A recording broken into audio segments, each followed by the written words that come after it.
welcome back to WrestleCrack. I'm Mickey McElhaney, aka Mitch Betts.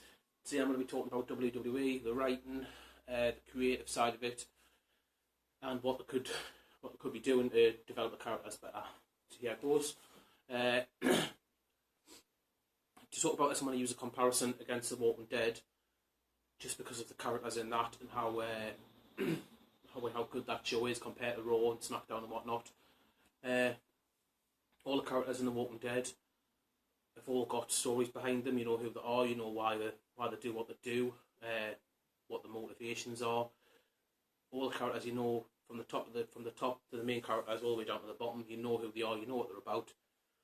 That in comparison to WWE, you don't know.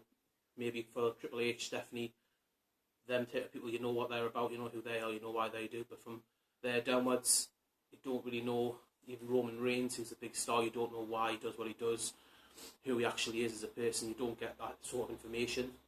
Because of that, people aren't emotionally invested as much as you would be if they did know everything about them. That's why I think The Walking Dead's so intriguing, because every week the characters develop. You know who the characters are, you want to see what they're doing next, and it just makes for a better show. That's where WWE are missing out. They should be hiring somebody who does The Walking Dead, or something who's worked on a show similar to it doesn't have to be The Walking Dead, who's worked on a similar show like that, where it is character based, to bring that into WWE. I don't know what the writers who they've got now used to do, but I think that having somebody like that on their team greatly benefited, especially if they're given the chance to actually do what they want to do and they haven't got the shackles of Vince McMahon or Triple H or whoever, not letting them do what they want to do. I think that's what they need to do going forward, because you talk about new characters coming in. If you think about The Walking Dead, every time you get a new character in, you're immediately told why they're there, who they are, what they're about, and it's intriguing because you do trust the writers of the show to find new characters coming in. You've got trust in the show, trust in the writers, you know everything they do is going to be intriguing. But when you bring new characters into WWE, they're brought in with not a splash but a little drop, and it's like, I'll use a few examples. So the last three people come up from NXT. You've got Tyler Breeze come up, he's a model, that's all you got. Neville came up, he's a man that gravity forgot, he's a high flyer, that's all you got. Bo Dallas, he's a motivational speaker, that was pretty much it, he didn't go much further than that. Adam Rose was the party boy, he wasn't a party boy, he's a party boy, he's what he is now. There's not much motivation to why he does what he does, who he is as a person, what he's all about. So for that, you can't really get emotionally invested in the new characters as much. Even going back for years, people like Ziggler and Miz and all that class of that class of coming up, you can sort of see it a bit more now with the Miz, especially, and maybe Kofi and the New Day. But that class of people who came up there, it didn't really give you much insight into who they were, and that's why I don't think they connected on the level that Austin and The Rock and all these people did, because back then with Austin, Rock, Mankind, Undertaker, you did get a feel of who they are, why they were there, what they were all about. Whether it was the Undertaker with his ministry stuff, and you knew he was a dark, brooding character type of thing. The Mankind, with his sit-down interviews with JR, Austin was pretty much, you could see straight through him, he knew exactly what he was about, he knew what he was trying to do, why he was doing it.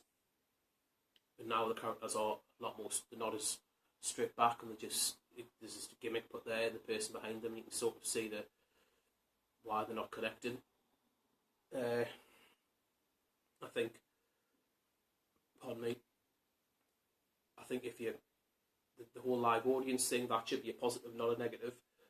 I think if you've got The Walking Dead in front of a live audience, and you've got your big characters coming out, you've got your main star of the show, Rick, you've got the pussy Eugene, you've got the badass woman Carol, who's a bit of a douche these days, but everyone from Rick all the way down to Carol, all the way down to Eugene, to Tyrese or whoever, would all get massive pops because you are emotionally invested in all these different characters for all these different reasons. But if you look on the WWE roster, take away Ambrose and New Day and a couple of the big stars who are getting massive reactions, pretty much everyone else will get lukewarm receptions, and that's because you don't know who they are, you don't know why they're there.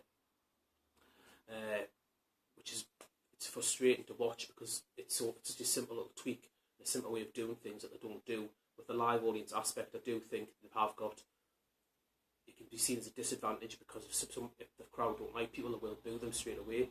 Which for me, it's not a disadvantage at all, it's a massive advantage. If you put someone out there who's supposed to be a face to get booed, you can tweak them, turn them heel, that's fine, and you can go on from there. you always have that instant feedback to work off, which you don't get with Walking Dead, you don't get with different shows like that. That's why I think the live aspect is really good. It also gives you a chance to do things on the fly, change it as you go type of thing. Also, the way the wrestling business is, you can have promos, you've got vignettes, you've got your entrance music, you've got the commentators telling the story throughout the show. You've got all these things that roll together to make a better product. It's got more advantages. Walking Dead, you have a scene, or a couple of scenes where you can build on the person's character, but with WWE, you can put a video package in, have the commentators talk him up, have his entrance music be something that tells him a bit more about his character. The way he dresses can tell you more about his character. You can have a manager or a valet talking for him and bigging him up, or if it's something like Tyler Breeze, you could have someone like Summer Rae or something like that. So it does give you the feeling that he's a ladies' man or whatever. You can build on the character through all these different things. That's why for me it's a massive advantage of having live audience being in the wrestling format as it is. But the way it is now, it doesn't seem like they're taking advantage of that at all. It seems the complete opposite, and they don't put any development in these characters, and that's why they're all floundering. And as good as NXT is, you can bring up anybody you want to, whether it's Sami Zayn or Samoa Joe or Finn Balor. If they come on the main roster and they don't put the time in, they don't tell you who they are, why they do what they do and what they do, they're just going to flounder, and it's just going to be 10 years down the line, Triple H will be gone, Undertaker will be gone, Rock will be gone, all these people will be gone. Your main stars will be people like Roman Reigns, Bray Wyatt, Dean Ambrose, and they haven't been emotionally invested in these people because they don't tell you why they are who they are. So the business will eventually just pitter away at nothing, and people won't be invested in the characters unless they change something. They need to start changing it now, because you need a few years to reset the crowd's mind and get the faith going, so that people are confident in the writers, so they know, oh, this is a new character that we're going to find out week by week what he's about, build on it from there.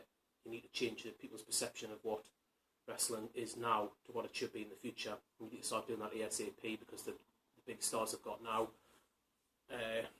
aren't going to be there for much longer. If you looked on the WrestleMania card, every single feud or possible feud, from Jericho to AJ to Brock, Dean, Triple H, Roman,